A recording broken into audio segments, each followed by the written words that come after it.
Those are 3-inch thick, almost 8-foot slabs there. She just unloaded 6 of them. Yep. Way to go.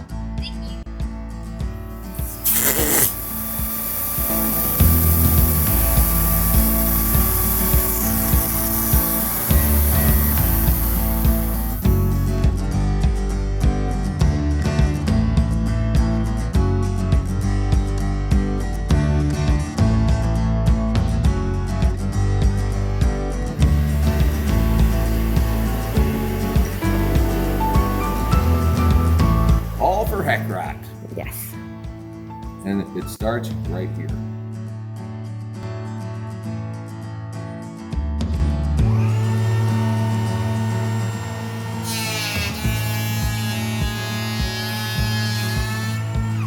Creating a wall for a place called the Wild Space. We're using this this water here to wet the boards down, because we're going to use a polyurethane based glue, Gorilla Glue. It needs to have moisture as a accelerant or something activating the glue. In case everybody doesn't know who we are, I should have said who I am. I'm Jeff Moore, the Northwoods Carver, and this is my lovely wife, Pam. So, and we will be your wood carvers for the duration. Alright, we need more pepper.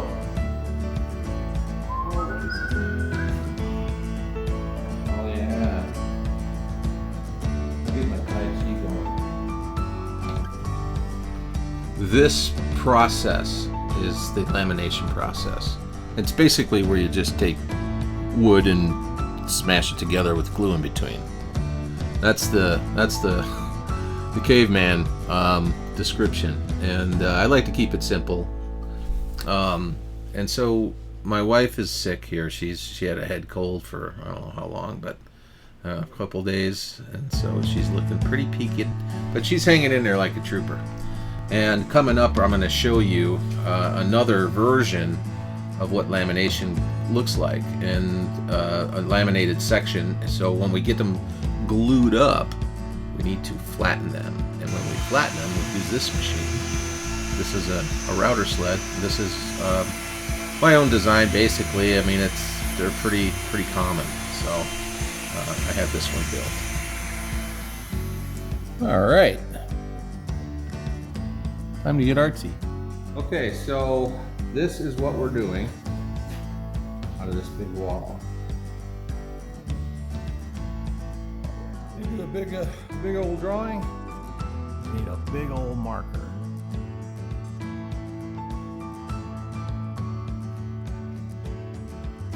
Big old marker.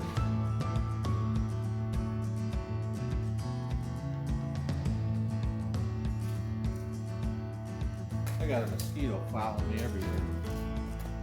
Doesn't mean nuts.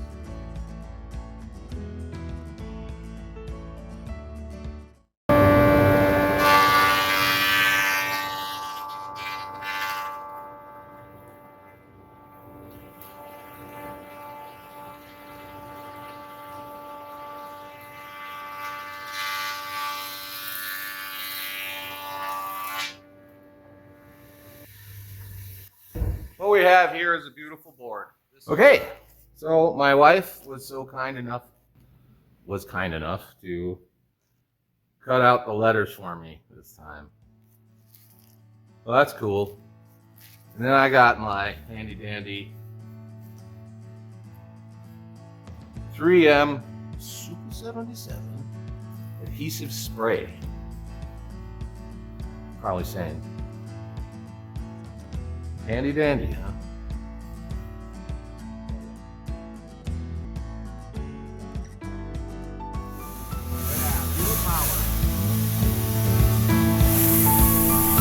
Now the fun part. I love using this little tool. This is a Steel MSA 120 battery saw with a little 6-inch Samurai Legend 43 gauge bar and chain combo. It's super light, super tiny. Really do some cool stuff with it. I reserve it for all of my little fine detail stuff. And man, it does such a nice job. You know, they're really little nothing saws. They don't weigh anything. You know, but here to tell you, bam. They are so much more powerful and torquey for what they are when you put that little tiny bar on there. So as you can see, I'm in here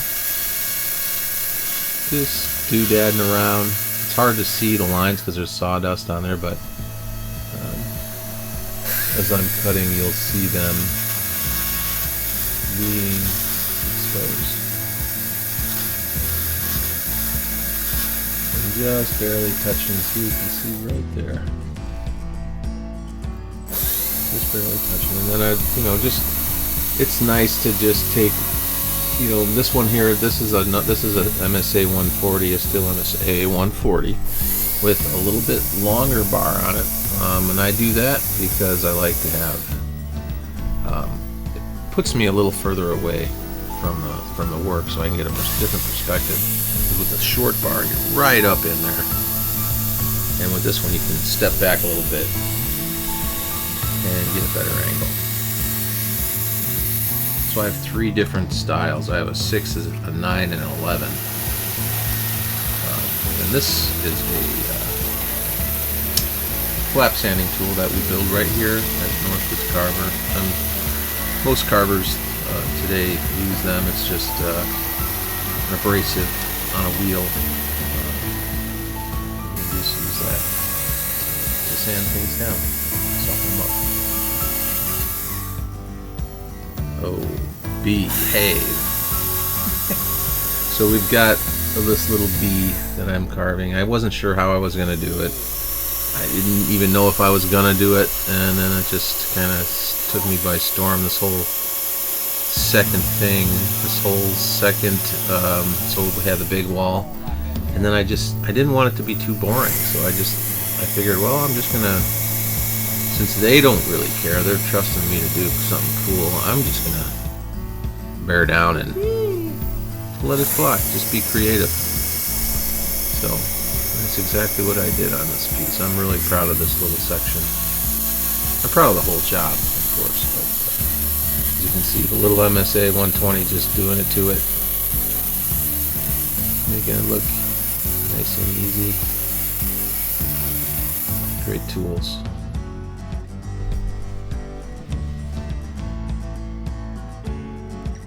Oh yeah. So here I am doing the bottom half underneath the bee, and I was like, what should I do? What should I do? I'm looking at the picture that I drew initially, and I'm like, nah, that's boring. So I just decided to start over and in my head and kind of go with the same theme as the big section of the wall. And just because it's small doesn't mean it's not mighty, and I wanted to bring a lot of different layers to this thing, and yet still have fun. I didn't want to, this is not like a realistic perspective of mine. This is just a cool style, and it's for kids. I'm not trying to do an anatomical study here. This is just my style, and I love it because the folks at Heckrot love it. I've done a little bit more. Got the little ant kind of in there. I got the spider started. Working away around the snail. And today I had to take a break. And I had to go get my hair cut again. You look so handsome. Whatever. And what else? Oh, I had to pick up my 220. You go get your saws. Yep. Do a little grocery shopping. Yep. Yep. So now I'm back at work. It's 4:45. I should be out here till about 9. 1 more hours, you can get a lot done. That's the plan. That's what I'm hoping for. Mm-hmm. So, You know the reason why I'm carving this ant, right? No. Because I don't know how to carve an oak. Oh my goodness.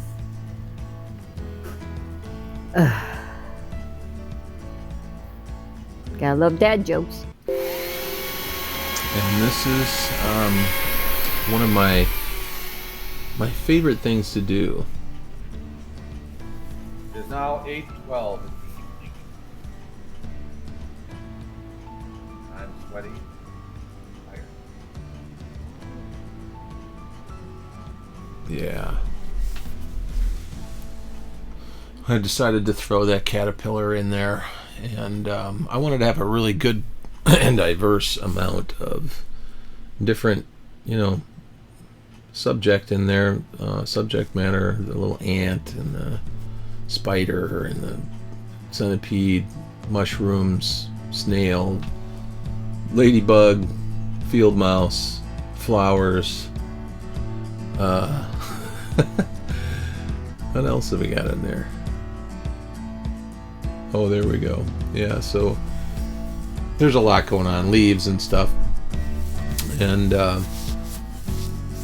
so this is the process where I'm putting on one of 3 or 4 base layers of industrial latex. And I'm moving very quickly here, apparently. I do not move this quickly in real life. Oh, yeah. So this is just a process where it's called dry brushing. And I'm actually using rattle cans and spraying that cardboard round piece in my hand and spray that on there, and then you take a dry brush and you just kind of move the paint around in the brush, and you go and just lightly go over the top so the paint sticks only to the top surfaces, and you just layer and layer and layer, and until you get what you're looking for. And so to do this, you need to have like a dark background, and then you need to have you need to go over it with something light. White is a good one. You can go with gray or whatever, but I chose white here, and so that anything you put over top of that is going to pop. If you just try to do it over black, it would just, there wouldn't be much there to see. It would take so much paint and it just wouldn't pop. And so here I'm layering in some greens and different greens. I had my hands full this day. It was warm and my wife has helped me. And yeah, I just wanted it to look really rich and beautiful, and I really didn't have a specific outcome that I was searching for. I just wanted it to, I was compelled to take this thing in a certain way, and this is exactly the way I took it. I just, I wanted to see this wall as a little kid would see it, and I wanted to make it vibrant and fun, and I don't know. I just thought it was really cool to be able to do something so big, relief carved, and then be able to use a dry brush process on it. And I just thought that was the coolest thing ever. So when I was all done, I sat back and I looked at this piece, and I thought, oh my gosh, is that neat? I can't believe that it all turned out so well. And well, I shouldn't say that. I do this for a living, so I knew it was going to turn out. But I sometimes surprise myself with how cool a plan comes together. And since this was planned, but yet, there's a little honey color yellow over top, and just to make it warm, like sun-kissed. But the cool thing is I planned everything out, and I knew what the sections were, and I knew I just was kind of making it up as I was going. But it was sort of there was always a plan, and in the end, it needed to go to Heckrot, and it needed to look great. So I really like those 2 leaves down by that bottom acorn, by the centipede. That's pretty cool. gives it some nice depth. But so the cool thing is this wall was made to. So these are all kiln dried boards, and this wall was made specifically to come apart. But we didn't want to have the sections too big and heavy, so to make it too awkward. So I just made it to separate, and so that it was easily installed. And this is the Wild Space sign, and I actually had this in this exact thing in my head when they said they wanted a Wild Space sign, and I knew right where it was going, and I was like, all right, it's on, no problem. This was this to me was like, the more I got into it, the like, man, this is exactly how I envisioned this. I was like painting a vision in my head, making it real. How wonderful is that? So, guy, I'm a lucky guy. I get to do this for a living, and here we are. Here we are. Me. Here I am. Putting the 3 coats on the bumblebee and the praying mantis piece, and I'm going to make this come to life. What I really thought was interesting and fun to watch was the black is it's just a matte black, and it's it's a flat black. But when you start, yeah, there you go. That's what I'm talking about. Almost looks like an old comic book rendering, like a black and white, from back in the day. So that really made me happy. I was really pleased with how that turned out, and I wanted it to have some serious mojo. I wanted it to be able to compete with the wall, as you can see in the back. It needed to. It's like, hey, that wall's cool, but so are we. We are little, but we are mighty. And look at there's the praying mantis coming to life.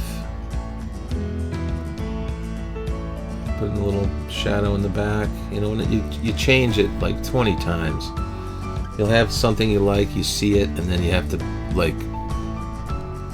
you'll screw it up somehow. So then you gotta re-put some black down and then re-go over everything again and make it work. And then at some point you reach the point of abandonment, and it's a done deal. You can set it over by the other pieces. But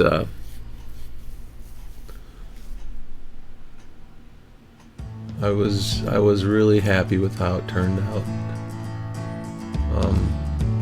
Unlike a lot of artists, I actually do love my own work. I'm in a good place and mentally in my head, so if I don't like something, there's nothing that I can't change. If there's something about a carving that I don't like, I can always restart. Seriously, I can totally redo it and be happy with it and move on. And the next carving I do, I'll start off in a good place, and that's just how I am. Must be my archery background. If you don't like that shot, don't shoot it. So here we are, finishing up, putting my little... I'm fixing to do this really crazy thing here, and that's putting swirls. Like, instead of just putting white dots on there, it just kind of stuck with the theme and just threw those swirls in there. Adding a little bit more color and making some shadow. And there's a little bit of a distance. You can see what it looks like in different light. And in the background there, I have this crazy piece I'm doing for a customer up north. There's a close-up.